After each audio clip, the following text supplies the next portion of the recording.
This podcast is only possible because of your support.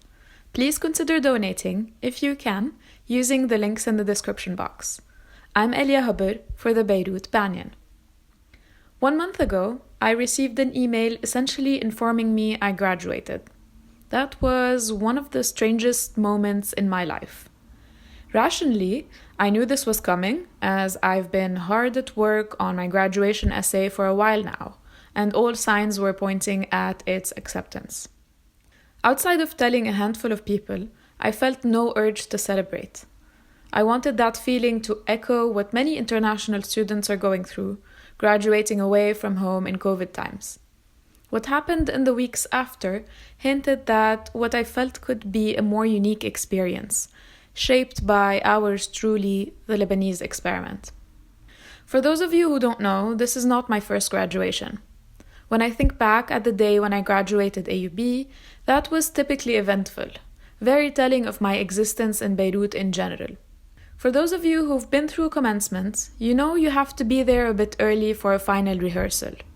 And as late spring weather near AUB Beach is annoyingly humid, I decided to leave my gown in my car, which was safely parked on the corniche as usual. Once parents were set to arrive in an hour or so, we were asked to get ready, so I left campus using the sea gate to only find new yellow ribbons floating around. These were hanging like clothesline between different street signs, with the odd A4 paper taped every once in a while, asking people to remove their cars or else they'd be towed away. Naturally, these were exceptional measures that were taken because of AUB ceremonies, but whomever decided to hang those papers only did it after graduating students were already on campus.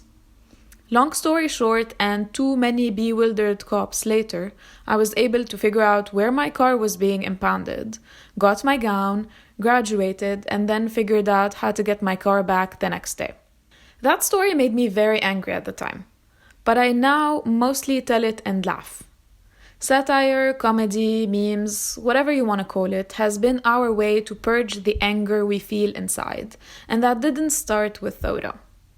I tell this story now because celebrating is such a challenge for a Lebanese, even the expats, yet we've always insisted on our joie de vivre. Surely it exists, and it has helped us cope with a lot. But now I was really struggling to find it. And I feel it has a lot to do with what Lebanon is going through.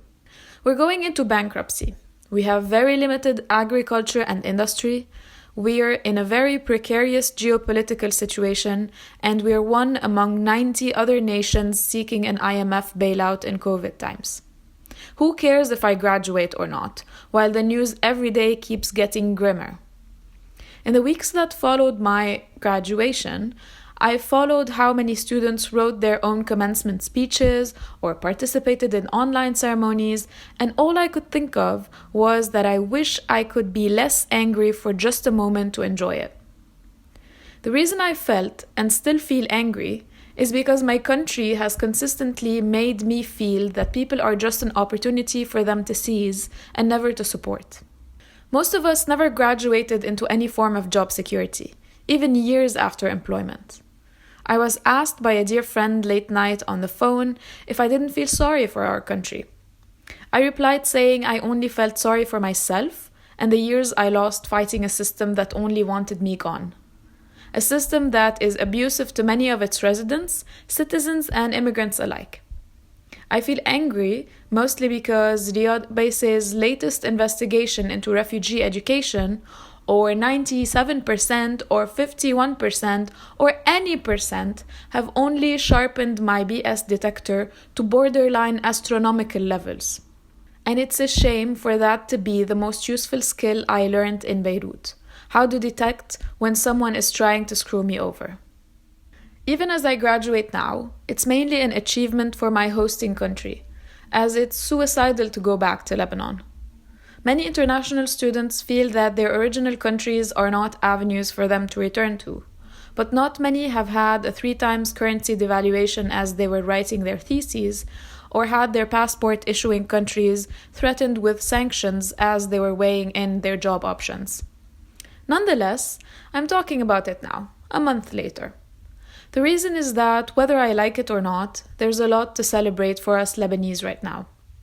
Those individuals who are at home, living with abusers and knowing there's only a handful of NGOs who could help, deserve our respect.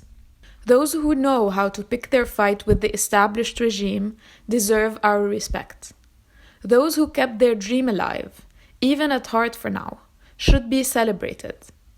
On a more personal level, I'd like to celebrate everyone who maintained their creativity in this lockdown and kept promises they made pre-corona times. I'm also celebrating my last hug, which I got over 3 months ago when I was saying goodbye to friends at the airport. Lastly, we should be celebrating our resilience in keeping memories alive. For many, it's images of streets that were later bombed beyond recognition. For some, it's their first taste of Humayda, as they discovered what it means to play outside the city. For others, it's walks in Beirut on warm spring nights that inevitably make your heart lighter as they enrobe it in a soft jasmine smell every once in a while. I'd like to hear your stories of celebrations in these times. Reach out via social media if you feel like sharing them with me. Let's keep talking. Elia Haber signing off for the Beirut Banyan.